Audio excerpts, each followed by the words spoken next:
Hey, what's up, everybody? Welcome back. Brandon again. Want to talk about my powerlifting meet, which I had roughly a week ago, exactly a week ago from today, which was my first USPA meet. I think a lot of you are looking forward to this because I teased, or basically came out and told you that I passed out on my third deadlift attempt, which was a very interesting experience. Even though that was the case, overall, I would say it's a very successful meet. So let me give you some context, as I tend to do. This is my first meet in roughly 2 years, my first meet since having 2 kids. I've only done one other meet with one child, and it was a little bit tough, but still went overall okay. And since having 2 kids, my training has taken more a backseat than it has in the past, but that's okay. I still want to push some really big numbers, and I still want to get on the platform, and I don't want to use that as an excuse. So going into this meet, I had some goals of hitting a total somewhere between 1,400 to 1,500 pounds. And talking with Bryce Lewis, who's doing my programming, which I'll probably do a video review on because I get a lot of questions about what program I'm running and if I like it or not. I'm using a custom one from the Strength Athlete. We went in with a goal of hitting some numbers that were, in my opinion, somewhat conservative, because that's the plan. I wanted to hit a total again between 1,400 and 1,500 pounds, probably do 2 more meets after this one by the end of the year, and really try to hit that 1,600 pound total by the time I turn 40, which is roughly about 10 months from now. Maybe 11 months, actually. It's February, 11 months from now. So I still have some time. And I definitely think that's within my wheelhouse because as far as the meet went, I finished with a total of about 1,450. And again, even though there were some bumps or naps along the way, overall I was very satisfied with this. And one of the things that really helps me as someone who typically handles themselves at meets, don't have someone loading stuff for me or calling out my attempts, which can be fairly difficult. The Strength Athlete has some freebies on their website, one of which is an attempt selection guide, which gives you numbers which you should hit, but also conservative options and aggressive options, and kind of lays it all out on the table. So I highly recommend that if you're competing and need some help there, because I found it to be very, very useful. Now, going into the meet again, I felt pretty good overall. The last 2 weeks or so, if you've been watching my training logs, I've felt pretty beat up, but that's usually pretty standard for any time you compete. You tend to peak and hopefully you dissipate some of that fatigue and come in hitting some big numbers. And going into squats, the first lift, I actually felt really good. My first attempt was slated to be at 545 pounds, which I thought was pretty aggressive when speaking with Bryce, just because the heaviest I squatted during training was 555. So we took 545 as an opener, and I thought it moved really, really well. It felt really, really good. So for my second attempt, we decided to jump 10 kilos or roughly around 25 pounds, 22 pounds, somewhere around there. So my second attempt was at 567 pounds, and that felt tremendously good as well. Now, again, going in, the plan for squats was to jump 10 kilos every attempt. However, going into the third, my mind started playing into me and really said, you know what, you could potentially hit another 10 kilos from here, which would have been 589 pounds, which would be phenomenal and only like 11 pounds off my all-time best in a meet. But I thought I'd be smart and instead took a 7.5 kilo jump for like 584 pounds. And I thought that would be the safe bet, and I'd still save some gas for deadlifts, which, as you guys know from my training cycle, has been feeling pretty rough.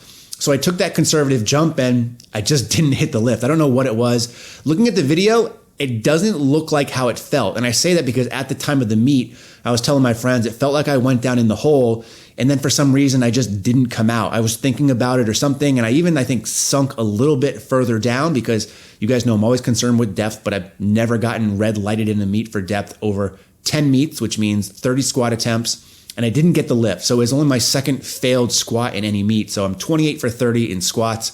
Disappointed only because I thought 584 should have been there definitely, because I thought I had 589 in the tank based off how my first and second moved. But again, 567 pounds was heavier than I went in all training. So to me, that was a win. Now heading into bench, my bench has never been one of my bright spots, so to say, but again, went in with a conservative plan, had an opener set at 285 and then jumps at 7.5 kilos because I can't really handle big jumps for bench. Not to mention that my opener is lower than my other lifts. So even though it's a 7.5 kilo jump, it's still a fairly big jump for me percentage wise. So the plan was 285, 303, and then finish off at 319. I believe the heaviest I went in training was 305. And I went and hit all 3 bench attempts. So nothing really to see here. Everything felt really good. Everything moved really good. Might have had a little bit more in the tank. But again, the goal for this meet was to just get some numbers and set a baseline. So not much to say about bench. Which brings us to deadlift, which was the most interesting thing of the meet. So all training cycle, my deadlift has just felt like trash. And that's kind of normal for me. When I feel fatigued and tired and I don't get enough sleep and I can't really put a lot of effort into training, my deadlift always seems to get hit the worst. My squat stays pretty consistent.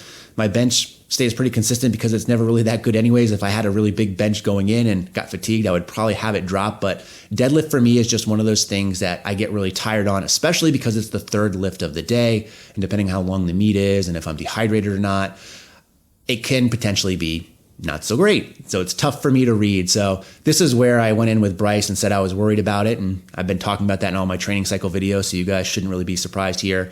Nonetheless, we set my opener at 551 pounds. I think the heaviest I went in training was 575. So the goal for deadlifts was to, again, make consecutive jumps of 12.5 kilos. So it would have been like 551 pounds, 570 something pounds, and then the top single at like 601, which was still well beneath what I've done all time for deadlift. So that was kind of the biggest drop from my previous all-time best. Being my best squat was a 601. My best bench in a competition was 340 pounds. My best deadlift in competition is like 646 pounds or so. So that was probably the biggest dip percentage-wise from where I've been previously, but I thought that was warranted again based off how training was going. So I went in, hit my opener. It felt okay. All my deadlifts and all my meets, nothing ever really, I feel, moves fast, but they move for the most part. They move consistently. There's not a lot of slowdown or hitching necessarily. So first attempt felt okay, but I did feel a little bit lightheaded, which is something I dealt with a little bit in training, but I just felt it was because my breathing or my belt was too tight or whatever the case may be. But instead of jumping that 12.5 kilos that we planned, I went and jumped 5 kilos instead because I felt absolutely gassed. So 5 kilos ends up being like 11 pounds. Second attempt, I tried to make sure I breathed a little bit better because, again, I felt a little bit lightheaded on my first, and I think my second moved pretty good, and it felt pretty good. I didn't feel like I was going to pass out or anything like that. But that being the case still, I wanted to be conservative and just jump another 5 kilos instead of scratching or 2.5 kilos because, let's be honest, 2.5 kilo jump on deadlift really doesn't mean much, especially percentage-wise when you're lifting heavier-ish weights. So I just did a 5 kilo jump, went up there, setup felt fine. The weight came off the floor fine. As I got above my knees, though, I just lost all power and all drive. So I started to go down with the bar, and the bar came down. And as soon as the bar hit that ground, I went down too. Now, in my mind, it was weird because I felt like I was conscious the whole time. I felt like I was very aware of what was going on, but I just kind of lost all feeling in my body and I fell backwards on my ass. And then as I was falling back, and everyone was watching me, which was an interesting feeling because, again, I felt like I was conscious. I felt like I was there mentally, but physically I just couldn't move. I was like paralyzed. I don't remember blacking out because I don't think I necessarily did, but I'm going down and I'm falling and I passed out or blacked out. I don't know what it was. It was weird. It's never happened to me before. I've seen it happen to other people before, but it was a very weird experience, especially because, again, as I'm going down, you can actually see if I zoom in, I'm like just about to hit the end of my blackout, so to say, as I'm falling backwards. And I'm telling the spotter that I'm all right. I'm like, I'm all right, or it's okay, or something like that. But it wasn't okay because I continued to kind of fall downward a little bit in my head. And then all of a sudden I regained my consciousness, my feeling, so to say. And I kind of jerked a little bit and almost sat right up, almost like the Undertaker in the old school WWF. I just sat there on the floor, and a big part of me just wanted to get up and walk off because, to be honest, it wasn't scary or anything like that. Even though it was the first time that it happened to me, it wasn't scary in any sense of the word. I was just really, really embarrassed. And I don't know if I was embarrassed because it was, number one, in a room full of people, my peers, my friends. And again, that's never happened to me. And not being able to have control of your body is just kind of weird. But also, I think a big part of it was just the weight. So I think my third attempt, if I started at 251 and I jumped 5 kilos every time, it was probably only like 572 pounds or something. Again, not even at the top single of training, which was all very conservative, probably like, 70 to 80 pounds off my top 1 rep max. So I think that was the biggest thing. I felt like I got really humbled by this weight, which I shouldn't have. So that was very embarrassing. And plus, everyone's super nice, asking if I'm okay, all this kind of stuff coming up. Oh, what happened? And my answer is, I don't know. I don't feel like I was dehydrated. I just didn't have it, and I blacked out for a little bit, and it was weird. So I just sat there on the floor again. I wanted to get up, but then a part of me was thinking, like I've seen some of these sports videos where guys get hit really hard and they try to get up and they fall back down again. I was already embarrassed enough. I didn't want that to happen. So I just kind of sat there. Everyone kind of checked to see if I was okay, kind of took a breather. My cameraman, Sam, who you guys know from a lot of my videos and Nick Wright videos and whatnot, He was filming for me, so he shut off the camera and came over to check on me, and I just kind of sat there, kind of collected myself, and got up and walked off, and I was fine. So at the end of the day, the meet went pretty well overall again, ended up at 1448, which I think was one of my lowest totals probably since like 4 years ago or so, when I came back from that really bad shoulder injury that I dealt with for a little while. But it was right on plan. So I can't be too mad. I just wish I didn't pass out, because again, it is somewhat embarrassing.